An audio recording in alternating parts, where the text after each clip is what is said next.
Welcome back. We have the great privilege to be joined by Professor Jeffrey Sachs to make sense of what's happening with NATO as Trump seeks to annex Greenland. So thank you for coming back on. Of course, anytime, Glenn. So about a year ago, in February of 2025, you wrote that Europe needs a foreign policy that is realistic, understands Russia's situation, understands Europe's situation, understands what America is and what it stands for, and that tries to avoid Europe being invaded by the United States.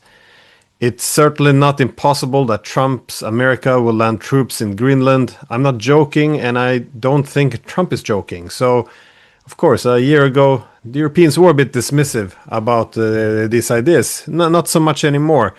And now, of course, forward 1 year, the Europeans are very outraged, not necessarily expressing it to Trump very clearly, as they find themselves on the receiving end of US hostilities. And they suddenly have rediscovered the importance of international law and principles, even though they helped to tear this down over the past 30 years. So I was wondering how you make sense of all of this, because following what's happened in Davos yesterday, and how do you read the situation? President Kennedy in 1961 in his inaugural address said, he who would ride on the back of a tiger often comes back inside the tiger. If you think that you're going to live on the back of a predator, you may be the next meal. I think the Europeans forgot that over 30 years. What I meant in saying to the European Parliament, you should understand what the United States is, I meant that they should understand the United States is an imperial power. It acts brazenly and brutally. And for about 20 years, almost no European leader said a word against that predatory behavior by the United States. As the U.S. invaded one country after another, as it overthrew governments, as it played recklessly in Ukraine, the Europeans were quiet.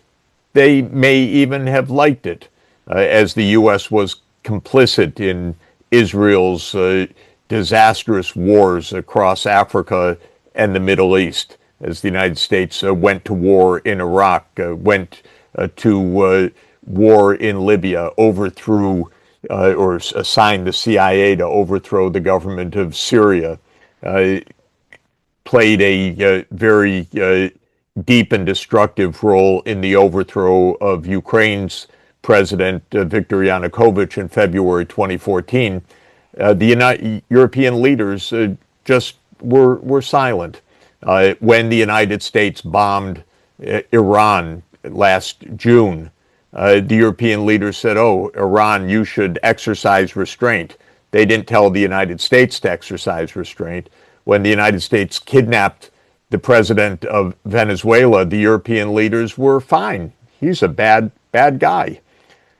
But then, when the United States said, we want Greenland, oh, no, that's unfair. What about international law? You have to respect things.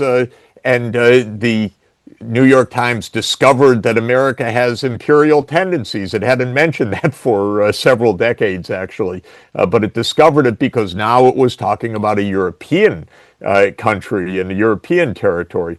So there's a lot of naivete and hypocrisy in everything that's been going on in recent times. To put my position very clear, I think the United States is thuggish, imperialistic, reckless, and that the U.S. has left a large swath of the world in misery. And Europe has been mostly compliant or complicit in a lot of that outside Europe.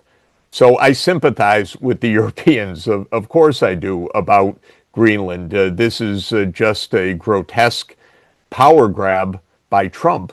But I wish that the Europeans had exercised some awareness, prudence, and actually capacity in recent years to tell the United States don't behave that way.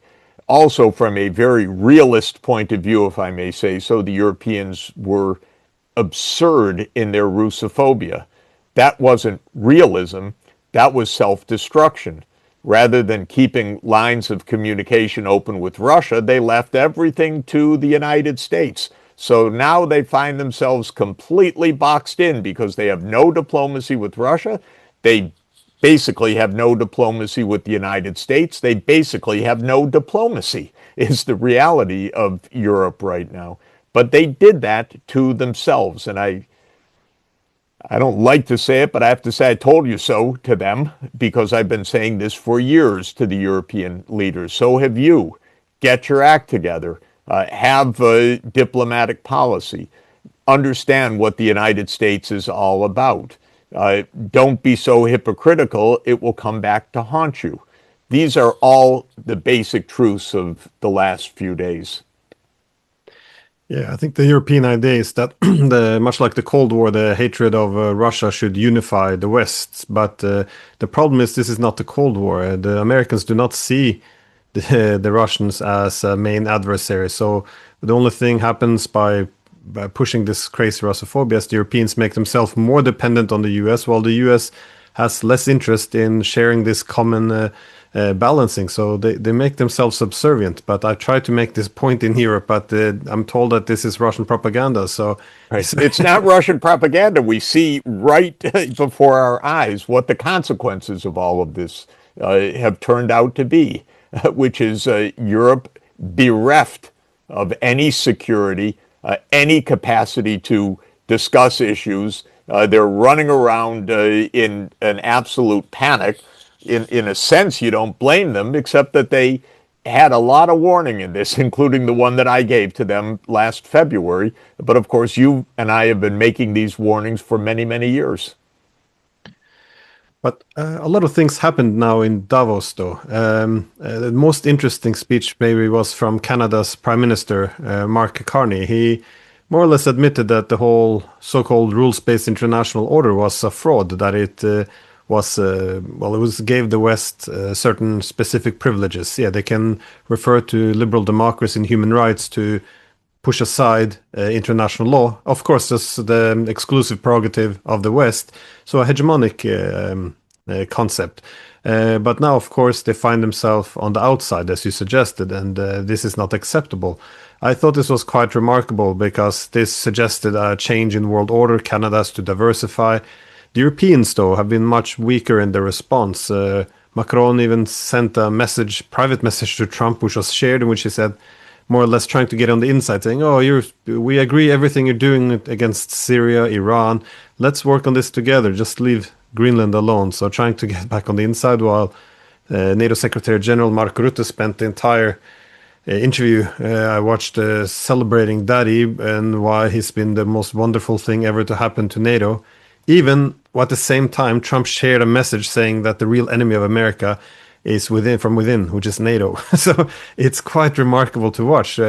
But despite all of this, do you see this being a sign of decline of the US empire? I mean, is this the end of NATO, change of world order? How are you reading this? Because these are just quite remarkable things we're hearing. Let's start with Mark Carney. First, I want to say how proud I am because he was a student in my department in the 1980s. We knew he was special then, and he is showing that he's perhaps the most important statesman of the Western world, the only one talking straightforwardly and honestly. Now, his speech in Davos, which was masterful, came after his trip to China, which was perhaps even more remarkable, because here is the Premier of Canada going to Beijing and forging a, quote, strategic partnership with China. They made a trade partnership, an investment partnership, a plan for Chinese investment in electric vehicles in Canada, which is much needed because the American auto industry is basically going to be defunct because it's doubling down on internal combustion engines. That is the traditional U.S. Industry. And Canada is diversifying economically, but also geopolitically. This was a gutsy move because Canada shares a long border with the United States, of course, and Trump every few days essentially declares Canada his as well. But Prime Minister Carney spoke very clearly and was not afraid to forge new, very important foreign policy relations with China. And I do think that that is of significant importance. I assume that others have taken note. I know that some governments are wide-eyed and amazed at what's happening and indeed taking note. What all of this means is, of course, first and foremost, a lot of instability ahead. Now, Trump backed down in Davos from his day before threat to take Greenland in any way by use of force and so on. He backed down from his threat of tariffs. It's an interesting question why. I have my own pet theory of that, and that's because the stock market declined the day before. This is really the only thing, I'm afraid, that constrains Trump. He needs to please his billionaire backers. He himself panics when the stock market goes down. That's also his pride and joy. The stock market reacted badly to all of the potential ramifications of the conflict between the United States and Europe. And so Trump backed down not because of what the Europeans did, but because the stock market tanked, and probably the Treasury Secretary, Scott Bessent, explained to Trump that maybe he should tone it down so that he gets the stock market back up. Maybe they actually, ran ahead of the market and made some money on all of these trades, because that's also pretty much par for the most corrupt government we've ever had in the United States. But the point is, Trump backed down a bit, but perhaps some of the Europeans also made concessions. We don't know what's going on, but one story right now, which would be outrageous but not impossible, is that the Europeans told the United States, well, you can have sovereignty over parts of Greenland, over your bases. This seems to be one meme that's being repeated in U.S. newspapers right now. Who knows what's said? It certainly wasn't a real negotiation by anybody yet, so anything that's said I would regard with 100% skepticism of really being meaningful.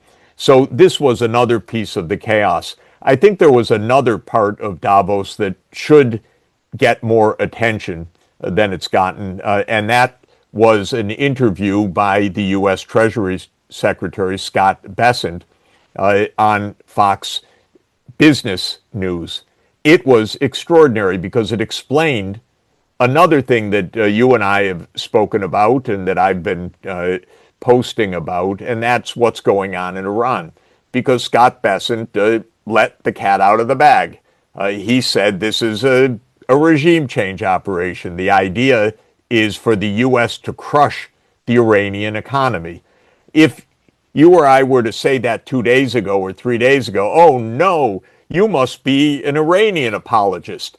You must be trying to exculpate the Iranian regime from all its corruption and so on. But let me just read a little bit of what Bessent said. He was asked by the interviewer, Maria Bartiromo, what do you want to say about sanctions, something you've been working on, of course. What are you planning there in terms of Iran and the impact there? Do sanctions work?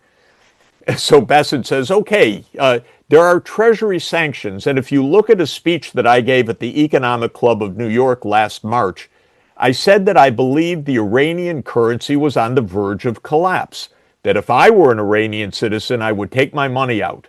President Trump ordered Treasury and our OFAC division, that is the Office of Foreign Asset Control, to put maximum pressure on Iran. And it's worked, because in December their economy collapsed. We saw a major bank go under. The central bank has started to print money. There is dollar shortage. They are not able to get imports. And this is why the people took to the streets. So this is economic statecraft. No shots fired, and things are moving in a very positive way here. It's extraordinary. So he explains, yes, this is economic statecraft to crush the Iranian economy. It's war with economic means, completely against international law, against the UN Charter. The sanctions are illegal. And when Scott Bessent says things are moving in a very positive way because of economic collapse, you can see how completely twisted these people are. This really is an evil empire, I have to say, because the idea is destruction of others. Usually we have Treasury secretaries that don't exactly explain these things with all this pride, but Bessent laid it out clearly. I think it also helped me to really underscore why Bessent has his job. He was the hedge fund guy with Soros that attacked the pound sterling. So he's known as the guy who can bring down someone else's currency. What a handy thing to have as your Treasury Secretary. He's not an expert on economic policy, on fiscal affairs, on the state of the American people, nothing about that. But he can bring down a currency. And that was his job in Iran, and he's chortling about this. So there's lots of regime change. Now today in the Wall Street Journal, the headline is that the Cuban government has to fall before the year end. So that's another regime change operation underway. By the way, the Europeans on Iran, like you quoted Macron, they didn't say a word. They didn't say a word when the United States was out to crush the regime.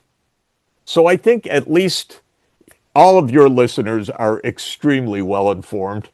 We need people to understand this is just thuggish, gangster behavior by the U.S. It's been going on a long time. The fact that it turned against the Europeans, oh, that was a surprise. The fact that it has been long used against the Libyans, the Sudanese, the Somalis, the Lebanese, the Iraqis, the Iranians, the Yemenites, the Palestinians, of course. Well, that didn't bear notice beforehand. I must actually add, even though, of course, I'm wishing for Denmark's well-being, when the U.S. and Iran, when the U.S. and Israel bombed Iran last June, there was, of course, a UN Security Council meeting, and so I went to attend. And in that meeting, the Danish ambassador chastised the Iranians who were just bombed, for thinking about possibly retaliating. And she said to the Iranians, you must exercise restraint, without mentioning that Iran had just been bombed. She didn't even mention it.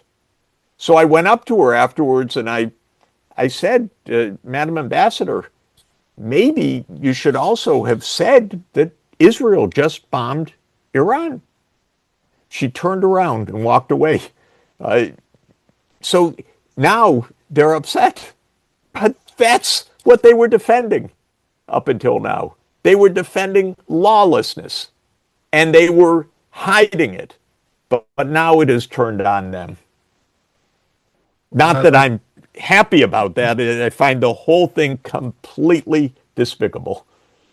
Well, that's why I liked your riding the tiger analogy, because I think this has been the idea of the Europeans ever since the end of the Cold War. We'll go along with the hegemonic project, have be the junior partner of the United States, and essentially look the other way. And I don't think they realized that they were just feeding the monster, and at some point, of course, they would come for their allies, and especially now that the world is becoming more multipolar.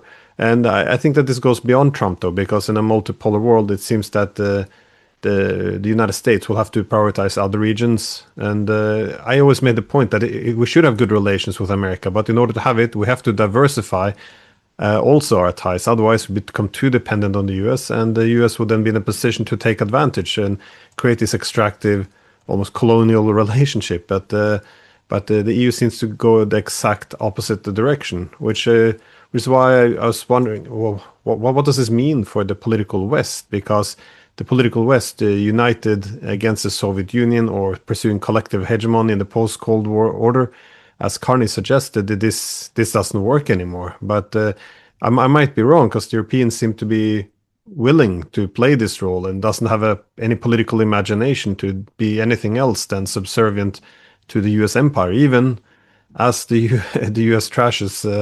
And this is the amazing part, that people like Rutte, they will continue to tell Trump how wonderful and amazing he is, even as he's threatening the European countries. It's quite extraordinary.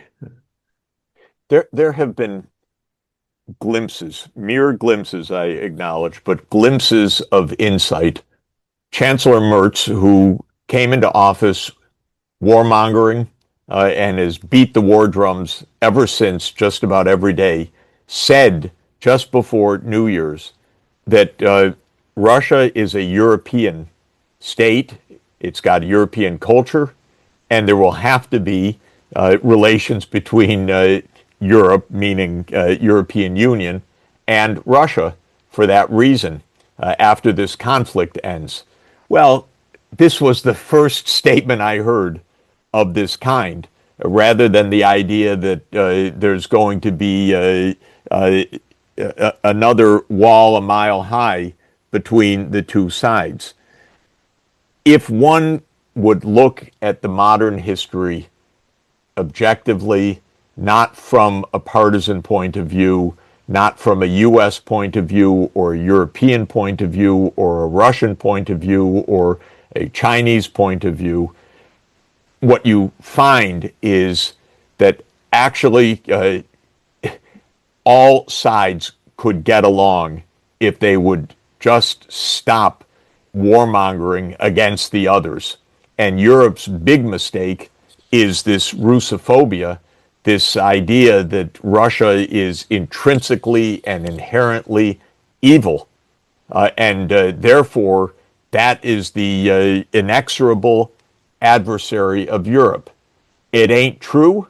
It hasn't been true. It was to say who was evil between Germany and Russia in the middle of the 20th century would give you quite a different conclusion. To understand what Yeltsin and Gorbachev were really offering the West should have been the most clear and dramatic wake-up call for Europe imaginable. I was there those years. I know it. Peace was absolutely possible. It was desired by the Russians, no question in the world. In fact, Gorbachev unilaterally disbanded the Warsaw Pact and said Germany should reunify, of course, on the condition, very clear and explicit, that NATO wouldn't enlarge one bit to the east. Okay. All of this could have been achieved if the two sides had just been honest. But the United States, much more than Europe, was completely dishonest in this period.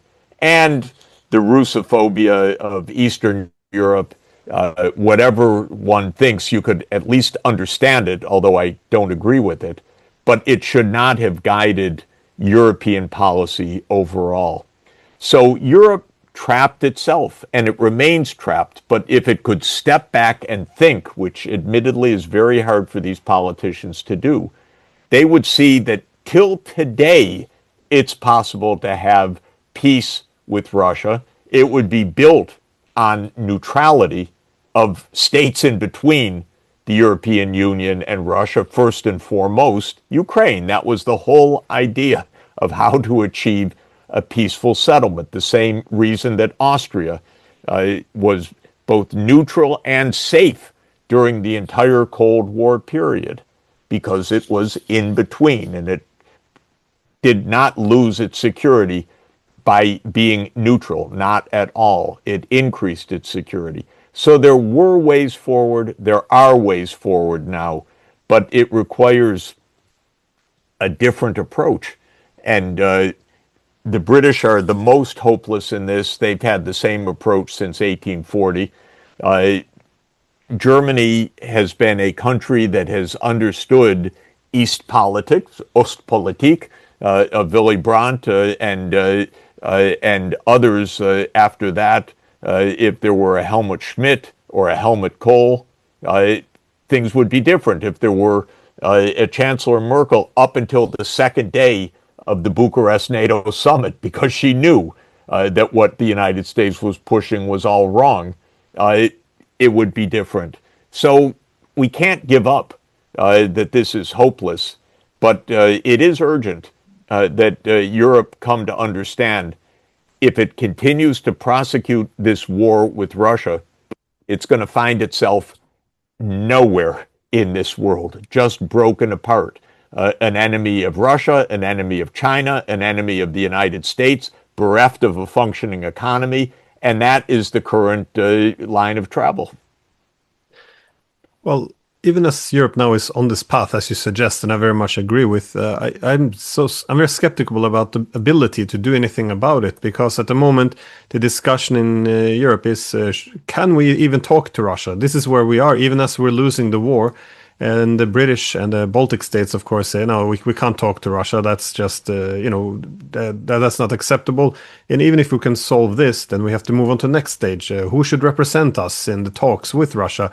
I mean, we're never even going to get to sitting down with the Russians. And once sit down, we're going to start with the position that Russia more or less has to capitulate. There has to be NATO expansion. Ukraine needs an 800,000 peacetime army. I mean, it's just very hard to see any actual diplomacy. I guess just as a final question, how do you explain this though? Is it just because it's 27 countries who can only unite on Russophobia, or how do you explain the inability to do very basic diplomacy for basic national interests?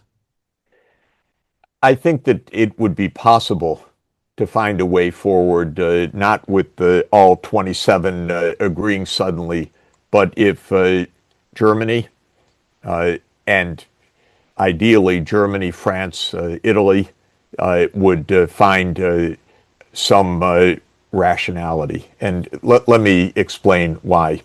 Germany bears the most responsibility and has the highest stakes.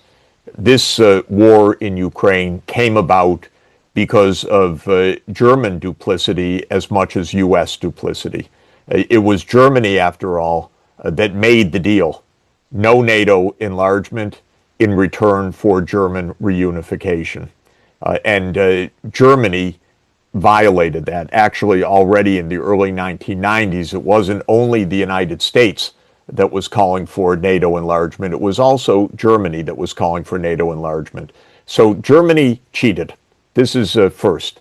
Second, Germany cheated again, actually several times, 2014, 2015 onward, because in 2014, Germany helped to secure a deal with Yanukovych.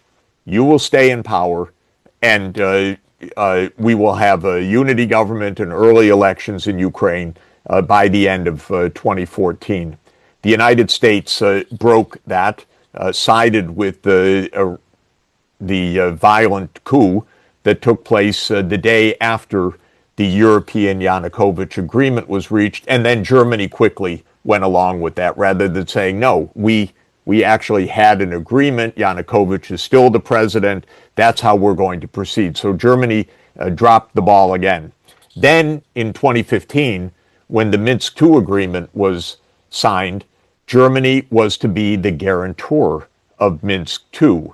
And as I've said many times, Minsk II was actually modeled on the case of South Tyrol in Italy, which is a German ethnic region of northern Italy that has autonomy. And Chancellor Merkel knew all about South Tyrol because she visited it, and the German politicians, ethnic German politicians in South Tyrol. And that was to be the model for the Donbass, that it would have autonomy. And Germany and France were to be the two guarantors of that. Germany, again, dropped the ball. That's Chancellor Merkel, I'm sorry to say, because I like her. But she dropped the ball again. So the first way to turn this around is actually for Germany to turn this around, because it has really violated its commitments repeatedly. If Germany did that, France should be able to do that. I had a conversation with Macron in 2023. I'm almost sure that it was at a conference that he hosted, where he said, yes, NATO enlargement, I agree with you, Mr. Sachs, that's the provocation. But he was not consequent to act on that. As for Italy, strangely, interestingly, there is no Russophobia in Italy. Italy is politically and socially okay with Russia, actually. But the prime minister goes along with NATO, or goes along with her European colleagues. But it would not be a hard political sell in Italy to say we need diplomacy. Well, if you got those three big ones, that would change the dynamic in Europe quite quickly. I know other, and by the way, Central Europe, the former Habsburg lands, if I could put it that way, of the Czech Republic under Babiš, the Slovakia under Roberto Fico, and Hungary led by Viktor Orban, they're all in favor of diplomacy. So that's not even a hard sell. That's already the case. So you'd have Central Europe, you'd have Germany, you'd have France, you'd have Italy, you'd have Spain under Pedro Sanchez. It's not impossible. But unfortunately, Merz was terrible from the first day. A German chancellor should never come into office just beating the drums of war without even trying diplomacy. And I'm afraid that that is exactly what Merz did. And his predecessor, Olaf Scholz, was unbelievable. He's the man that stood next to Joe Biden as Joe Biden explained that the United States was going to destroy the Nord Stream 2 pipeline. And he kept mum about it. We don't even understand how Scholz was such a failure. Did the U.S. have something on him? We don't know. But the point is, German leadership has been extraordinarily weak and duplicitous, I would say, at key moments in this.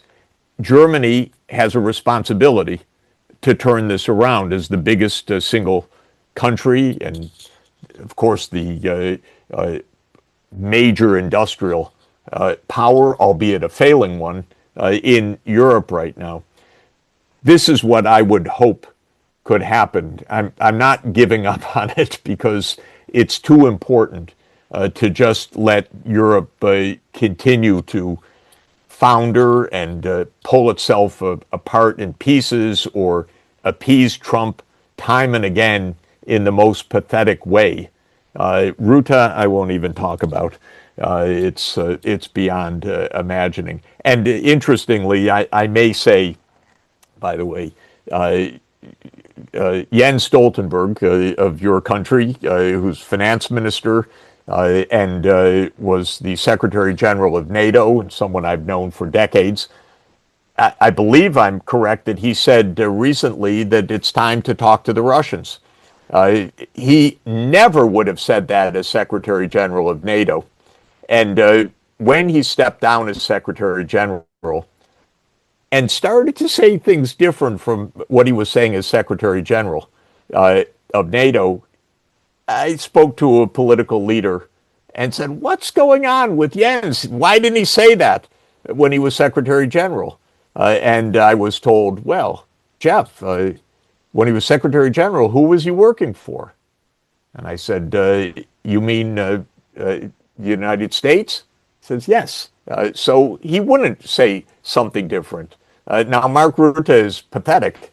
You don't have to call this mad king president of ours daddy as Secretary General. It's a little bit of an invitation to have Greenland invaded, I must say, how pathetic Rutte is. But the point is, a lot of leaders in Europe know they're just so cowardly or so inured to the way things have gone for decades of falsehoods that they just can't speak right now. So I'm not giving up because I think that there still is a solution for Europe, and as long as there is a solution, maybe somebody will find it. Well, I hope in this troubling time, I do enjoy some optimism there. So thank you very much for taking the time. Of course, great to be with you. We'll talk soon.